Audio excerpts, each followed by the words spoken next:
الرحمن الرحيم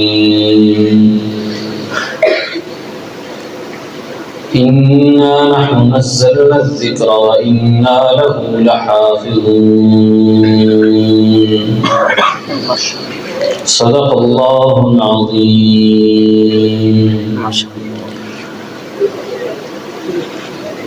اللهم صل على سيدنا ومولانا محمد وبارك وسلم.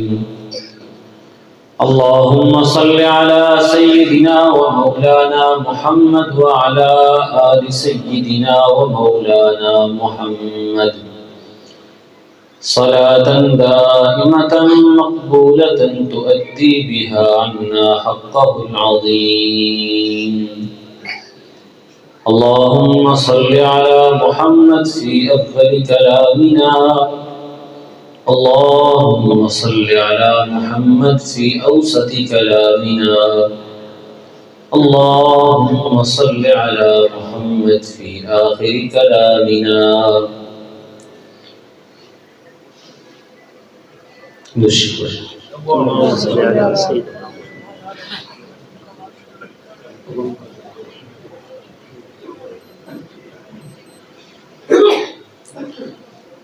اللہ تعالیٰ کا بہت شکر ہے کہ اللہ تعالیٰ نے ہمیں ایک مبارک جگہ پر ایک مبارک مجلس میں شرکت کی توفیق عطا فرمائی، اور یہاں پر موجود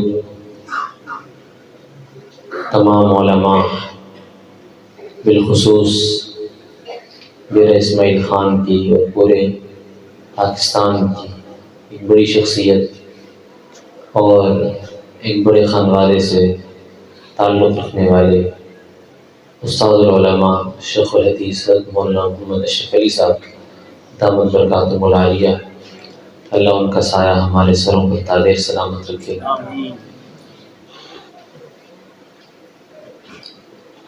یہ جلسہ، یہ پروگرام،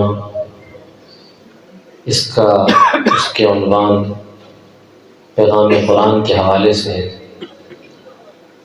تو اسلام کی جو تمام نظام ہے، اصول ہیں، وہ قرآن کریم میں لکھے ہیں، اور جو قرآن کریم پر عمل پیرا ہوتا ہے وہ حقیقتاً اسلام کی پیروی کرنے والا مسلم کہلاتا ہے. جن بچوں نے ابھی قرآن کریم حفظ کیا، یقیناً یہ اللہ تعالیٰ کے ہاں بہت مقبول ہیں، اور ان کے والدین جن کی انتھک محنت اور ان سے بھی زیادہ محنت ان کے والدین اور ان کی اساتذہ کی، جو ان کو حفظ کرانے میں صرف ہوئی، اللہ تعالیٰ والدین اور اساتذہ کی محنت کو قبول فرمائیں، اور جنت میں بروز محشر قبر میں اللہ تعالیٰ نیکیوں کی صورت میں بدلہ عنایت فرمائیں. قرآن حفظ کرنا یہ ایک بہت بڑا انعام ہے، بہت بڑی دولت ہے، اور جس کے سینے میں قرآن ہوتا ہے وہ اللہ تعالیٰ کا ایک مقبول بندہ ہوتا ہے، اور جب سینے میں قرآن محفوظ ہو جاتا ہے تو وہ انسان اللہ تعالیٰ کا محبوب بن جاتا ہے، اور پھر اللہ تعالیٰ کی رحمت اس کے ساتھ ہر قدم چلتی رہتی ہے. اور پھر اگر وہ کہیں پھسلنے لگ جاتا ہے تو وہ رحمت جو اس کے ساتھ چل رہی ہوتی ہے وہ اس کو وہاں سے بچا لیتی ہے، اور بنسبت غیر حافظ کے اس کی نیکی، اس کا عمل، اس کی گئی بات، اس کی کہی گئی گفتگو زیادہ اثر انگیز ہوتی ہے، کیونکہ وہ ایک نور جو غار حرا میں اترا تھا وہ اس کے ساتھ چلتا رہتا ہے، اور آپ صلی اللہ علیہ وسلم کی خاص نسبت اس کو نصیب ہوتی ہے.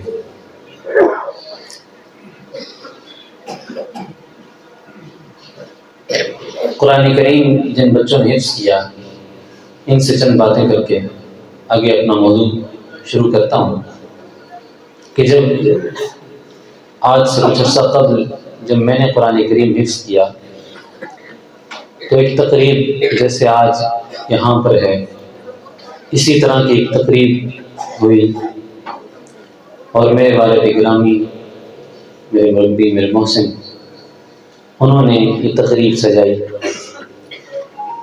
اور اس میں دستربندی سے پہلے ایک بات کہی جو میں ان بچوں کے والدین کی طرف سے ان بچوں سے کہہ رہا ہوں۔ مجھے ایک بات کہی اور ساتھ فرمایا کہ یہ بات میں نے پڑھی ہے قاری محمد طیب صاحب رحمہ اللہ کے ملفوظات میں، اور ان کے جو واقعات ہیں ان میں ایک بات پڑھی ہے۔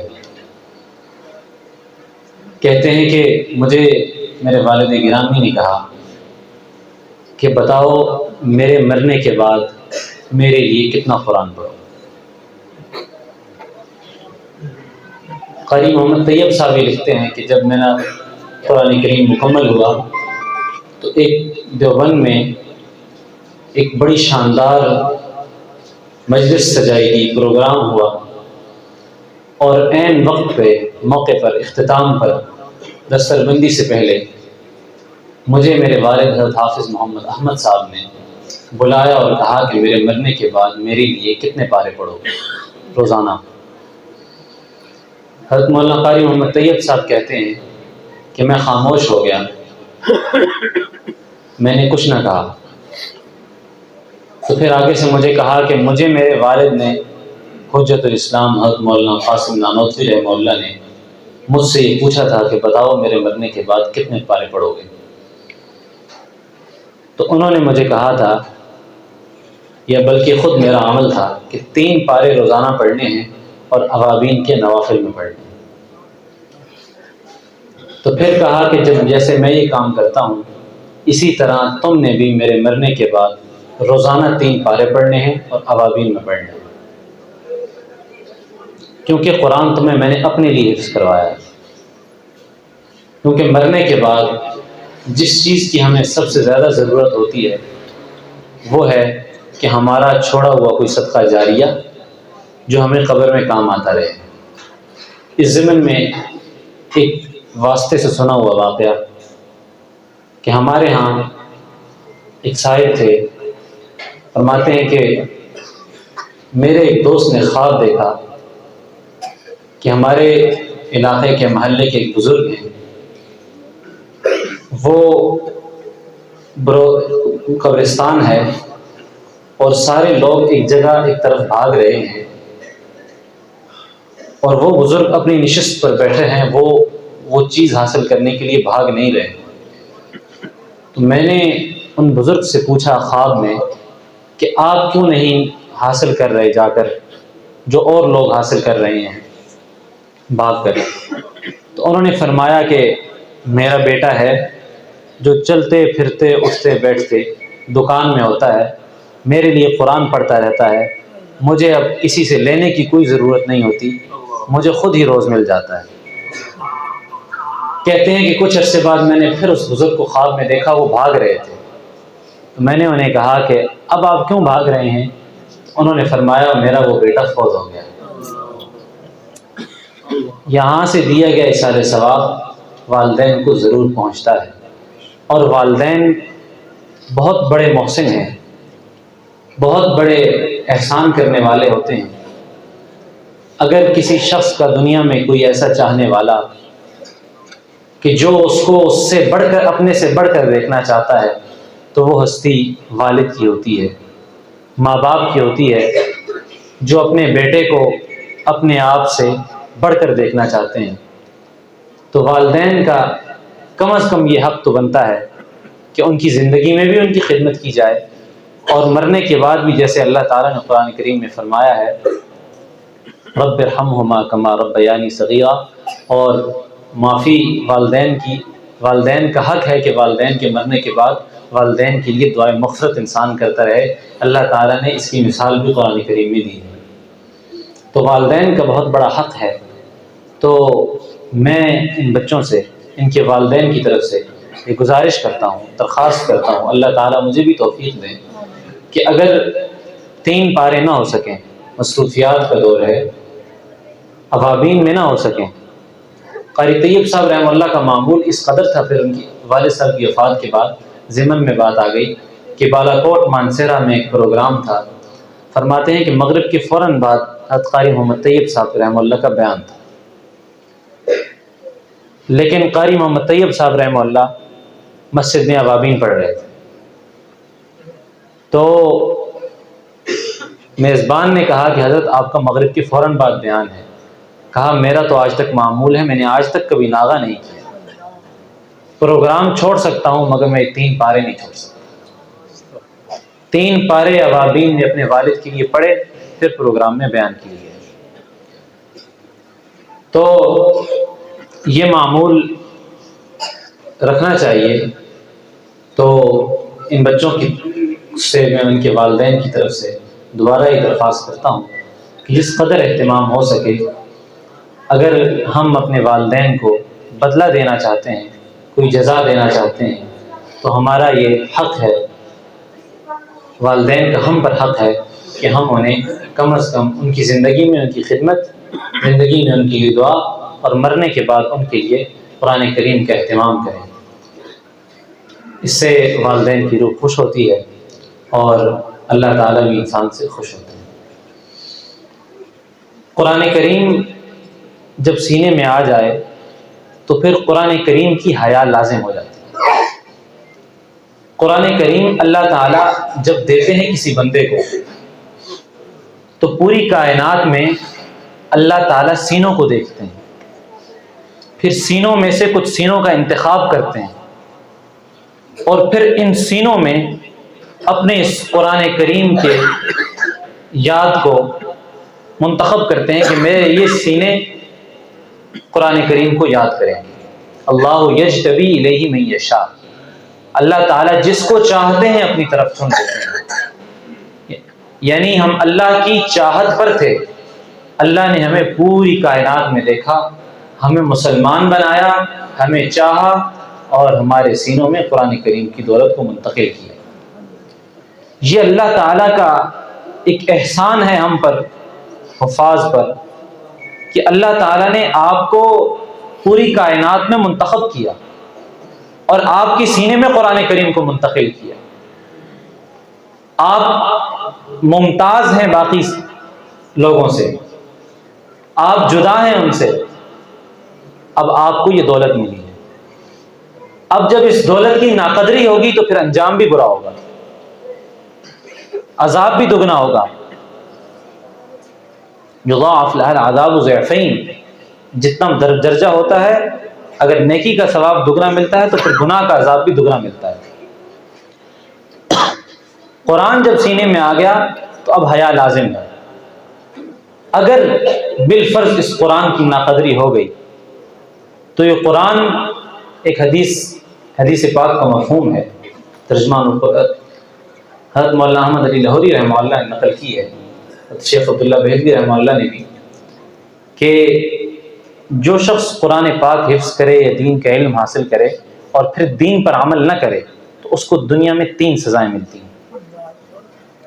پہلی سزا یہ ہے کہ اللہ تعالیٰ اس کو بادشاہوں کے سلام پر لگا دیتا، وہ دنیا داروں کو، بادشاہوں کو جھکا رہتا ہے، ان کے آگے ان کے سلام پر لگا رہتا ہے، اور دین کو دنیا داروں کے سامنے بیچ دیتا ہے۔ یہ ایک بہت بڑی ذلت ہے دنیا میں۔ دوسری یہ ہے کہ اللہ تعالیٰ دنیا میں کھپا دیتے ہیں، نہ دنیا اس کے ہاتھ آتی ہے، یہ دنیا کے پیچھے لگا رہتا ہے۔ اور تیسری سزا یہ ہے کہ جوانی میں موت آ جاتی ہے۔ اگر قرآن کریم کے علم کو حاصل کیا اور پھر قرآن کریم پر عمل نہ کیا تو بہت سخت سزا ہے۔ قطر میں حضرت والد گرامی دامت برکاتہم العالیہ ایک سفر میں گئے تو فرماتے ہیں کہ مجھے ایک انجینئر ملا، اس نے ایک بڑا عجیب اپنا واقعہ سنایا کہ اس کو قرآن کی کتنی حیا تھی۔ حضرت والد گرامی فرماتے ہیں کہ اس نے مجھے کہا کہ میں ایک دفتر میں کام کرتا ہوں، میرے ساتھ ایک خاتون ہوتی ہیں جو کافی عرصے سے مجھے بہلانے پھسلانے کی کوشش کر رہی ہیں، اور ہم دونوں دفتر میں اکیلے ہوتے ہیں۔ تو میں سمپل آدمی ہوں، عام آدمی ہوں، لیکن میں نے حفظ کیا تھا قرآن کریم کا، اور مجھے کوئی دین سے بھی اتنا شوق نہیں ہے، لیکن جب میں اپنا ارادے کو اس کے بہلانے پھسلانے کے بعد ایک دفعہ مکمل ارادے میں آ گیا، تو میرے دل میں یہ بات آئی کہ تیرے سینے میں قرآن ہے۔ تو میں نے اس سینے میں قرآن کی حیا کرتے ہوئے میں نے اس سے معذرت کی، میں نے معذرت کر لی، میں نے کہا کہ میرے سینے میں قرآن ہے، میں یہ حرکت نہیں کر سکتا۔ تو اس قرآن کریم کی حیا آدمی کو کہاں سے کہاں پہنچا دیتی۔ قرآن کریم کی عزت، قرآن کریم کا خیال کرنا، کیونکہ آپ ان لوگوں میں سے ہیں کہ جن لوگوں کو اللہ تعالیٰ نے چنا ہے، اللہ تعالیٰ نے آپ کا انتخاب کیا ہے، اور پھر آپ کو اس بات کی لاج رکھنی ہوگی۔ اگر بالفرض ہم اس بات کی لاج نہیں رکھیں گے تو پھر انجام بھی برا ہوگا۔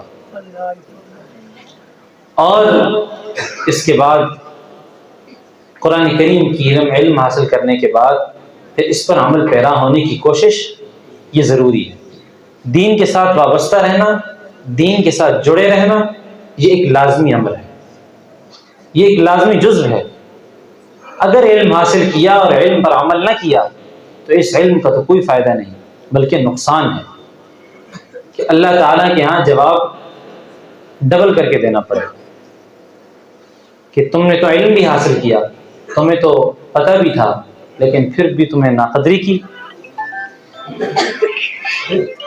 تو اللہ تعالیٰ انسان کو جب یہ دولت دے دیں تو وہ انسان سمجھ لے کہ اللہ تعالیٰ کی مجھ پر خاص نظر ہے، اور اپنی اولاد کو جس قدر ہو سکے قرآن کریم کی طرف راغب کرنا چاہیے، قرآن کریم کی ترغیب دینی چاہیے، کیونکہ یہ فتنے کا دور ہے۔ مستقبل میں فتنے اس قدر آ جائیں گے کہ ایمان کو بچانا مشکل ہے۔ تو اگر ہم یہ چاہتے ہیں کہ ہم سے نور ایمان سلب نہ ہو، نور ایمان کی دولت ہمارے پاس محفوظ رہے، تو اس کے لیے قرآن والوں سے، قرآن سے جڑا رہنے کی ضرورت ہے۔ اگر ہم قرآن سے جڑے رہیں گے تو یہ قرآن کبھی ہمیں رسوا نہیں کرے گا، ہماری عزت افزائی ہوگی، حوصلہ افزائی ہوگی، ہم ذلیل نہیں ہوں گے، ہم رسوا نہیں ہوں گے۔ اگر قرآن کریم حفظ نہ کر سکے، عمر گزر گئی، تو اب دو کام کر سکتے ہیں۔ ایک تو ازحد کوشش کہ اپنی اولاد کو، اپنی نسلوں میں قرآن کریم کے حافظ بنائیں۔ دوسرا، اس بات کا لازمی خیال رکھیں، اور ضروری ہے یہ کام، کہ قرآن کریم پڑھنے والا کوئی ایک بچہ اپنی ذمہ داری میں لے لے۔ یہ ایک بچہ ہے، یہ میری ذمہ داری میں ہے کہ قرآن پاک حفظ کرے گا۔ ایک بچے کا جتنا خرچ ہے ماہانہ اس کو ادا کریں، اور تعاون کی کوشش کریں۔ اس سے یہ ہوگا، ایک تو اگر آپ کی اولاد میں، آپ کی نسل میں قرآن کریم کے حفظ کا شوق نہیں ہے، مزاج نہیں ہے، بعض اوقات ہوتا ہے کسی گھر میں ایک مزاج نہیں ہوتا، اچانک وہاں سے دین کا مزاج ڈالنا اور فوراً سے کسی بچے کو بھیجنا ایک مشکل کام ہوتا ہے۔ اس سے ایک فائدہ تو یہ ہوگا کہ ایک بچہ آپ کے لیے تیار ہو جائے گا اور بروز محشر آپ کی شفاعت کرے گا۔ دوسرا فائدہ یہ ہے، اس سے اللہ تعالیٰ آپ کی نسلوں میں دین کو ڈال دیں گے، آپ کی نسلوں سے اللہ تعالیٰ دین کا کام لیں گے، کیونکہ جس نے جو اللہ کا ہو گیا، اللہ تعالیٰ پھر اس کی نسلوں سے دین کا کام لیتے ہیں۔ اور جس نے علماء کی ناقدری کی، جس نے علماء کی توہین کی، جس نے علماء کی تحقیر کی، جس نے دین والوں کو برا جانا. جیسے ہمارے معاشرے میں ہے کہ مولوی عالم یہ سب انسان ہوتے ہیں، کوئی معصوم نہیں ہوتے، ان سے خطا ہو جاتی ہے، لیکن معاشرے میں اس کا بتنگڑ بنا دیا جاتا ہے، اس کو عام کر دیا جاتا ہے، اس کو شائع کر دیا جاتا ہے، اور پھر دین کی علم کی تحقیر کی جاتی ہے. تو پھر خلاصہ یہی نکلتا ہے کچھ عرصے بعد وہ لوگ اپنے ہاتھ مل رہے ہوتے ہیں کہ ہماری اولادیں نافرمان ہیں، ہماری اولادیں دین سے ہٹ گئی ہیں، ہماری اولادیں گمراہ ہیں. کیونکہ جب آپ علماء کی توہین اور تحقیر کریں گے تو اللہ تعالیٰ آپ کی نسلوں سے دین کو اٹھا دیں گے. اگر علماء کی عزت کریں گے، حوصلہ افزائی کریں گے، جس قدر ہو سکا، مال سے تعاون نہ ہو سکے زبان سے تعاون کریں، ان کو ایذا نہ پہنچائیں، ان کو تکلیف نہ پہنچائیں، ان کے ساتھ تعاون کریں. اس سے یہ ہوگا کہ آپ کی نسلوں میں دین روشن ہو جائے گا. جیسے حضرت موسیٰ علیہ السلام اور خضر علیہ السلام کا مشہور واقعہ ہے قرآن کریم میں کہ اللہ تعالیٰ نے یتیموں کی دیوار پختہ کرنے پر 2 نبیوں کو لگا دیا، 3 نبیوں کو، حضرت یوشع بن نون. تو اللہ تعالیٰ نے اس کی وجہ کیا بتائی؟ وَكَانَ أَبُوهُمَا صَالِحًا، کہ ان کے والدین نیک تھے. جب والدین نیک ہوتے ہیں تو اللہ تعالیٰ اس کی لاج رکھتے ہیں. نبیوں کو بھی دیوار کی تعمیر پہ لگا دیا کیونکہ والدین نیک تھے. صاحب جلالین لکھتے ہیں کہ 6ٹھی پشت میں کوئی والد نیک تھے، اللہ تعالیٰ نے 7ویں نسل میں اس شخص کا حیا کیا. 7ویں نسل میں اس شخص کا حیا کیا، 2 نبیوں کو اس دیوار کی تعمیر پہ لگا دیا.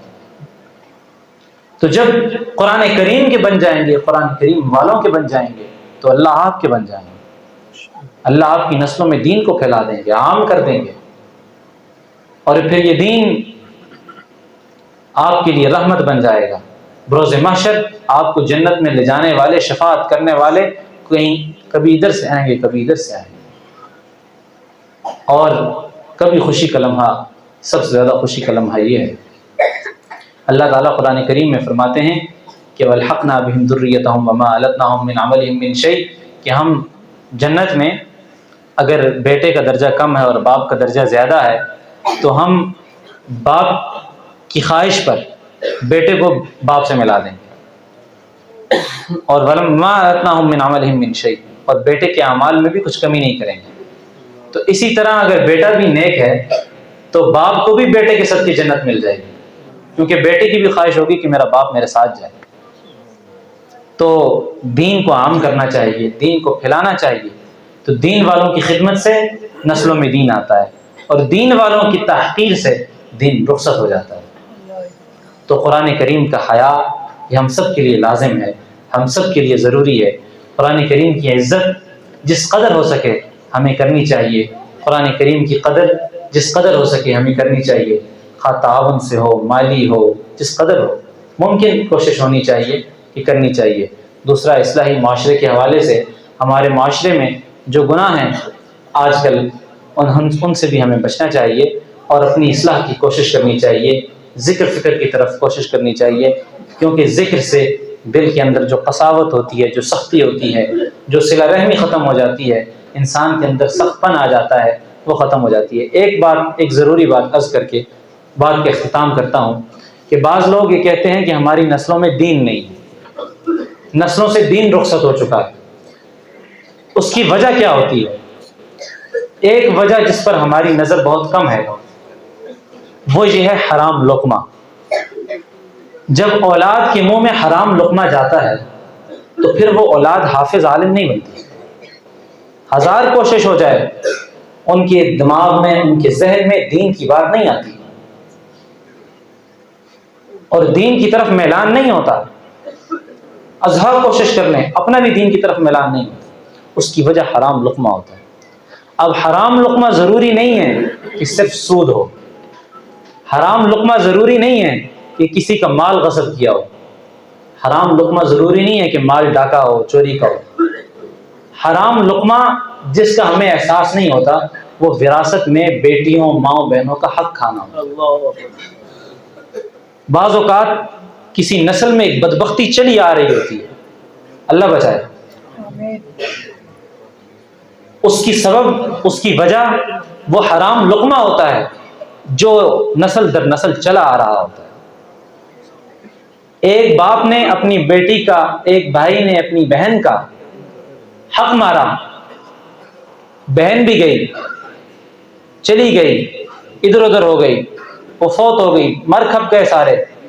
وہ جو بیٹا تھا، وہ باپ تھا، بھائی تھا، اس کی وہ وراثت اس کی نسل میں منتقل ہوئی. بہن کو حصہ نہ دیا، بہن کا حق مارا گیا، وہ بہن کا حق مار کے، بہن کا حق غصب کر کے وہ لقمہ اپنے بیٹے کو کھلایا. اب یہ ڈاکہ مارا ہوا مال، بہن سے غصب کیا ہوا مال جب بیٹے کے منہ میں جائے گا تو وہ بیٹا خاک دین کا کام کرے گا، اور پھر وہ بیٹا اسی وراثت کو نسل در نسل منتقل کرتا ہے، اور پھر دین کا کام مشکل ہو جاتا ہے. تو اس وجہ سے اگر ہم چاہتے ہیں کہ ہمارے گھروں میں سکون آئے، چین آئے، تو اس وجہ سے ہمارے معاشرے کے جو معاملات ہیں، ٹکے ٹکے پہ، لاکھ 2 لاکھ پہ، پیسوں کی کیا قیمت ہے اس دنیا میں، اس کے لیے بہنوں کو حق سے محروم کرنا، وراثت سے محروم کرنا، ان کو نہ دینا، ایک تو اخروی عذاب ہے اور دنیا میں بھی اختلافات و ناراضگی کا سبب بنتا ہے. تو جس قدر ممکن ہو سکے بہنوں کا حق، بلکہ لازم ہے ہم پر بہنوں کا حق، بیٹیوں کا حق دینے میں کوتاہی نہیں کرنی چاہیے، ان کو مکمل ان کا حق دینا چاہیے. اللہ تعالیٰ اس کے بدلے آپ کو دگنا نصیب فرمائیں گے، دگنا عطا فرمائیں گے. اللہ تعالیٰ مجھے اور آپ کو جتنی باتیں کہیں سنی گئی تمام پر عمل کرنے کی توفیق عطا فرمائے. وآخر دعوانا الحمدللہ رب العالمین.